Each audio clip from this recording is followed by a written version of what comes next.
Oye, pero no sé si me permiten el juego acá, porque lo que quiero es, partamos con el caso de la profesora chilena, claro, y dejamos pendiente lo de Donald Trump, supuesto, y todo para el próximo bloque. En dos palabras, recordemos que esta profesora se pensionó con una jubilación un poquito superior al $1.000.000, tiene un dividendo de 185.000 pesos que pagar todos los meses, la pensión no le alcanza, es menor que eso.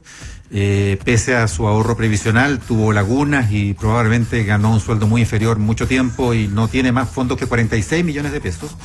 Y entonces quiere retirar sus 46 millones de pesos del fondo de pensiones para prepagar su deuda hipotecaria. La Corte de Apelaciones de Antofagasta, porque recurrió ella de protección, no se consideró con las competencias para dirimir ese dilema, porque vio allí la Corte de Antofagasta una contienda de derechos constitucionales. El derecho a la propiedad, que es sobre sus fondos, pero también el derecho a una seguridad social, a seguir teniendo una pensión, porque si retira todos sus fondos, deja de tener pensión. Y esto, la misma Corte de Antofagasta lo presenta al Tribunal Constitucional, que ayer en su sala respectiva, por unanimidad, acoge a trámite este recurso. Un hecho que podría marcar un precedente súper importante. Bueno, y el tema está generando mucho debate, porque lo conversamos más temprano, chiquillos, y para que ustedes también nos comenten qué les parece, porque el asunto acá es que la señora Ojeda lo que está diciendo, no queremos entrar en esta lógica de los peruanos, ¿no es cierto?, que finalmente permitieron la posibilidad de que tú puedas retirar tus fondos de pensiones, etcétera, sino que lo que queremos es que efectivamente podamos avanzar hacia un sistema de seguridad social. Bueno, dicho todo aquello, la señora Ojeda no le alcanza para pagar el dividendo de su casa, su pensión es mínima, 185.000 pesos mensuales versus una pensión que alcanza los 285.000. Quiero, leer un comentario que me llegó de una señora jubilada que dice lo siguiente: queridos ADN, ustedes están centrados en los cálculos económicos y desconociendo las variables psicológicas de las relaciones familiares de la clase media chilena. Esa profesora ya no vive con su pensión, alguien seguro, alguno de sus hijos la está ayudando y por lo menos querrán salvar la casa. ¿Qué les parece? Mira, yo creo que acá hay que ser bien analítico, ir separando las cosas porque son varias discusiones que están mezcladas. Y lo que ha hecho la Corte de Apelaciones de Antofagasta es tratar de dirimir un primer principio, el tema de qué derecho a la propiedad, o si es más primordial el derecho a la propiedad que el derecho a la seguridad social.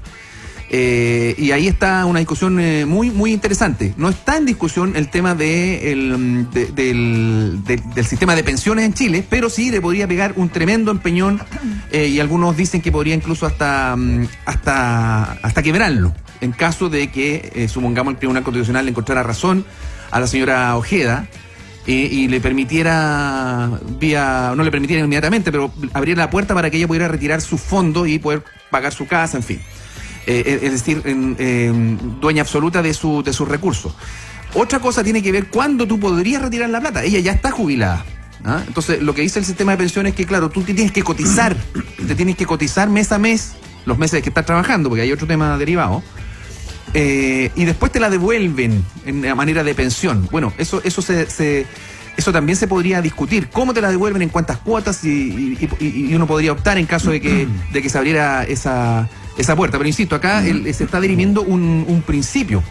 ¿Ah? ¿Qué derecho tiene más peso si tú eres realmente dueño de tus fondos?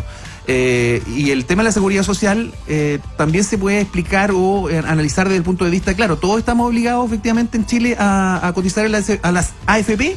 No, pues. Hay muchos chilenos que no cotizan en las AFP. ¿Y por qué no el Estado obliga a todos los chilenos, si esto es algo que es constitucional y obligatorio, a cotizar a todos los empresarios y a todos los, incluso hasta ministros en el sistema de pensiones, y así garantizar en base, por ejemplo, estoy hablando ya utópicamente de un sistema solidario, una pensión más digna para todos? Están todos obligados, por los que trabajan. Los que son trabajadores están todos obligados. Mira, yo creo Pero que... no todos los chilenos. Pero es que tú no puedes obligar a cotizar a alguien que no trabaja, pues. O que vive de su renta. Pero que empresario. Claro, porque si el empresario trabaja además como empleado, que muchos tienen esa figura. Tiene que cotizar. Claro, pero por esta vía, pero a lo que voy a recoger un punto que tú tiraste hace algunos días atrás respecto a esta misma discusión. ¿Por qué no se hace vía impuesto esto, por ejemplo? Que las pensiones se paguen vía impuesto, claro, y no en base a una tajada, porque en el fondo también es un impuesto. Sí, pero a los trabajadores nomás. Ahora, yo creo que lo que sucedió con la señora Ojeda, Pep, es una estrategia. es una estrategia judicial empujada por No Más AFP, que lo que en el fondo, y aquí digamos independiente, pasando sobre el caso de la persona en cuestión, su sufrimiento, su dificultad, en el fondo sí pretende generarle fisuras al sistema, sí pretende de alguna manera poner en jaque o al menos en el fondo poner en entredicho al sistema. Eso sí es. Ahora, a mí me parece que la estrategia elegida es mañosa o efectivamente quizás no es la que uno hubiese esperado de No Más AFP. Mañosa, ¿en qué sentido? En que basado en el principio de la propiedad, digamos, de la propiedad privada, tú vas hacia o pretendes avanzar hacia otro bien superior, según No Más AFP, que tiene que ver con la solidaridad. Entonces yo me hago la pregunta si efectivamente es la estrategia o ha sido la estrategia adecuada, y hay algunos abogados que tienen duda si efectivamente fue la estrategia adecuada. Tú dices porque les puede salir el tiro por la culata, dices exactamente, porque tú podrías utilizar ese mismo principio para otras cosas. Entonces uno pensaría que a lo mejor No Más AFP podría haber llegado a empujar, porque lo que yo creo que aquí hay una manera de empujar de la sociedad civil, y aquí eso no, yo creo que no lo veo así, no lo veo como una señora individual, digamos, de empujar un cambio, de poner en jaque, no estoy pensando en quebrarlo, pero sí efectivamente ponerlo en jaque, como de alguna manera, y a lo mejor quizás no es lo mismo, hace el tema de las ISAPRES para que a ti no te suban el plan, ¿me entendí? O sea, ¿qué es lo que hizo, qué es lo que hace? Todos esos recursos pretenden empezar como una agujita, tiqui, a generar una fisura, unos hoyitos en este sistema y ponerlo en jaque, digamos, en entredicho, digamos. Es fácil imaginar lo que pasaría si el Tribunal Constitucional acoge esta línea argumental y valida la posibilidad de que se retiren los fondos. O sea, viene una avalancha de recursos. Lo mismo que ha pasado con las ISAPRES, digamos, guardando las proporciones que son individuales y que efectivamente vendría una avalancha, que lo que sucedería, digamos, imaginémonos en ese escenario, que yo creo que estamos más o menos de acuerdo que es poco probable, pero imaginando en ese escenario vendría una avalancha y lo que empujaría es un cambio, y que es lo que está pasando en la ISAPRE, no lo ha llegado a hacer, pero efectivamente hubo 2 proyectos de ley, se habla de un plan único de salud, o sea, efectivamente hasta la Corte Suprema dice, oye, ¿saben qué? Elegirle esta cuestión, cambien esto, porque en el fondo estamos perdiendo el tiempo. Exactamente. Ahora, lo interesante es que efectivamente yo creo que aquí sí se abre una discusión, o está pretendiendo generarse una discusión de fondo, con un mecanismo efectivamente que no sé si va a llegar a puerto o no. Ahora, lo que se busca o lo que busca No Más AFP es todo lo contrario de cómo está tratando de utilizar la bala, digamos, y no sé si quiere apuntar al corazón del sistema con su propio argumento, y no sé si debiera haber sido desde ese lugar, digamos. Ahí me hago una pregunta en términos de cuál es la estrategia que se utilizó, y no sé si van a tener éxito tampoco. Sí, porque eso va a determinar si que fue al final adecuado o astuta o no la estrategia. Pero veamos la señora Ojeda o sea, no sé, alcanzamos a... Hay muchas señoras Ojeda, porque empiezan apareciendo casos, ¿saben? Un caso, por ejemplo, que tuve hace poquito. Yo ya tengo en mi cuenta la plata suficiente como para comprarme un departamento. Si yo tuviera esa plata a mi disposición, me compro un departamento al contado y ya tendría un bien raíz, y con el arriendo me podría ir juntando o más plata para la pensión, o en caso de que jubile, plata para la pensión, y además tengo un bien raíz que heredar a mis hijos. Pero también ahí depende, ese ojo, es un caso de cuánta plata ahorrada tienes. Sí, por supuesto, digo, tengo la plata suficiente. Claro. Partía esa persona diciendo, tengo la plata suficiente para comprarme un departamento, a lo mejor chico, un nano departamento, por ejemplo, como está el tema en carpeta. Pero claro, son casos a casos. El tema es que ayer también lo discutíamos acá. El sistema trata de una manera paternalista a todos los ciudadanos, digamos. Te cuida tus recursos para que tú al final puedas... No, paternalista y ser informado, además. Y yo agregaría como interdicto, porque no te permite usar recursos que son tuyos, en definitiva, de una manera inteligente que podría incluso rentar más que... o obtener más beneficios de lo que te da una AFP. Ahora, como en este caso, por ejemplo. Todo sistema de pensión en todo el mundo tiene ese mismo principio, más allá de que lo administre. O sea, desde Otto von Bismarck, que en un periodo histórico muy importante en Alemania inventó las pensiones,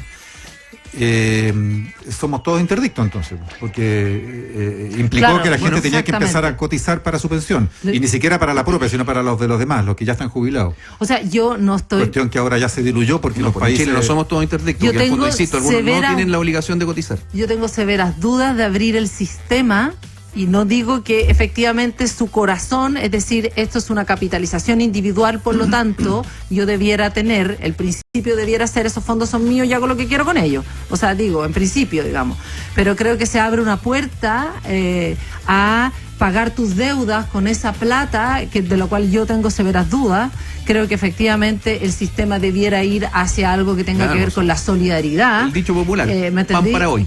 Exactamente, hacia que gastarte tus fondos cuando tú llegas a los 60 y estás angustiado por las deudas. Sí, eso no se puede conocer. Lo que pasa es que la discusión se da en una etapa en que las alternativas son todas bien... Lo que pasa es que si uno se pone bien acomodadoras, bien racional, tal vez debiera ser menos ideológico e imaginar soluciones, como tú planteabas, Gerson, que son casos y casos.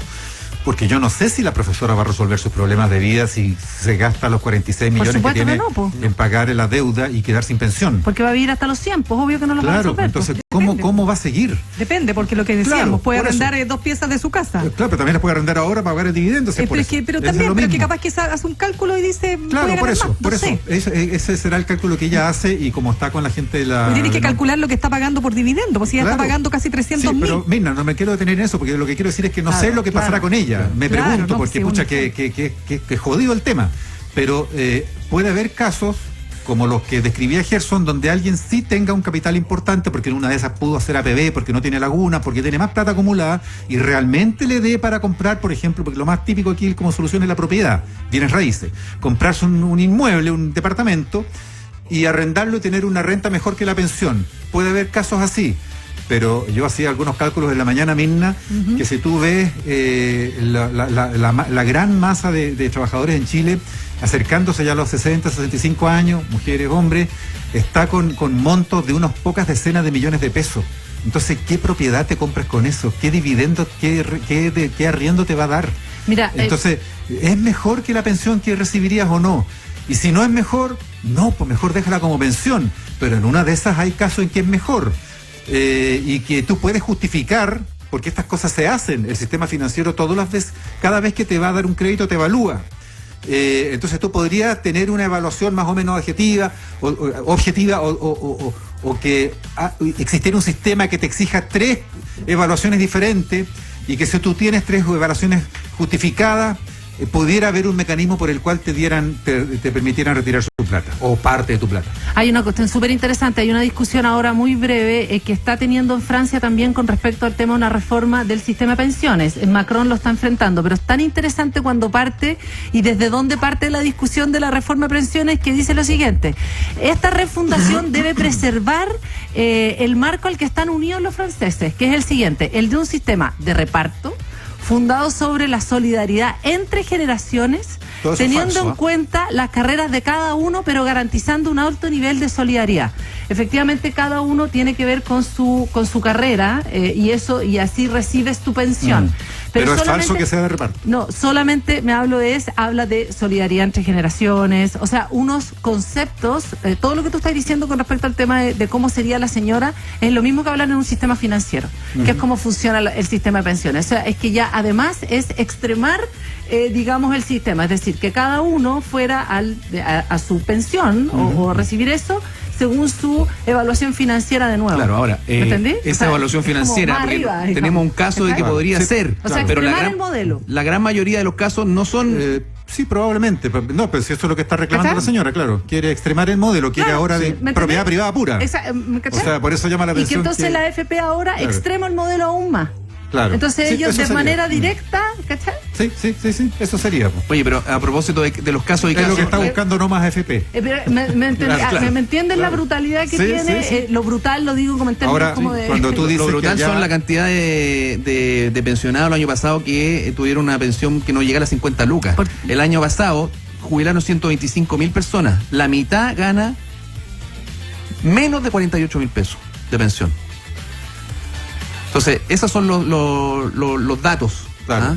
Pero ¿cuánto trabajaron? ¿Y cuánto por eso digo, o sea, en el fondo el tema es el mercado laboral, las lagunas, los independientes. Porque esa gente probablemente en un sistema que ya no son de reparto en el mundo. O sea, ahí hay que a lo que yo voy, Mauricio, es que estas personas no pueden comprar un departamento como planteamos. O sea, esos son los menos. Los casos excepcionales que han juntado plata que permitiría, por ejemplo, adquirir un bien raíz y con eso vivir de la renta y además tener un bien raíz asegurado para sus hijos, qué sé yo. son los menos. Claro. O sea, la gran mayoría... Todo ese segmento, por ejemplo, los países europeos no tiene pensión, no hay pensión, pero reciben una cuestión una pensión solidaria, pero que es mínima, digamos, para los estándares europeos. Que por supuesto que es mucho más que lo nuestro. Pero unido a ciertos derechos sociales. A todo lo demás, salud gratis y todo. Efectivamente, claro. Cuando tú partes con 100 lucas y tenés asegurado 5 cosas, o las 4 cosas básicas, no es lo mismo que 100 lucas como ahora que no tenés nada. Claro, digamos. bueno, aquí esos segmentos también tienen salud gratis y educación gratis. Tampoco nos perdamos ahí, porque aquí hay diferencia. A diferencia ya que todos van a la salud gratis, todos van a la educación gratis, salvo unos grupúsculos. Acá no, pero acá el 80% tiene salud casi gratis o con copagos mínimos porque está en FONASA. Hay educación gratuita universal en Chile, todos tienen acceso ahora a nivel escolar, y en la universidad con restricciones solo para las más vulnerables. Ya, pero dicho eso, a lo que voy es a que los sistemas tradicionales europeos, que son como el modelo a mirar siempre, ese grupo que Gerson describía, que son los que tienen las pensiones más miserables en Chile, allá no tiene pensión, no tiene pensión de acuerdo a su sueldo, tiene el aporte social del Estado, el asistencialismo. Tampoco no califican, no hay pensión, nadie, ni siquiera hablan de la pensión. Aquí se habla porque aquí están pensionándose con un ahorro ínfimo. Qué bueno que se ocupa el concepto pensionado y no jubilado. Sí. Ahora, cuando yo decía, Andrea, que es falso que haya reparto, las pinzas, porque allá se financia todo con impuestos. Los impuestos están financiando ya el 80, el 90 o el 95% de las pensiones. Y en España, por ejemplo, no le alcanza. Hay un tremendo problema ahí. Claro. Y en Alemania tampoco, pagan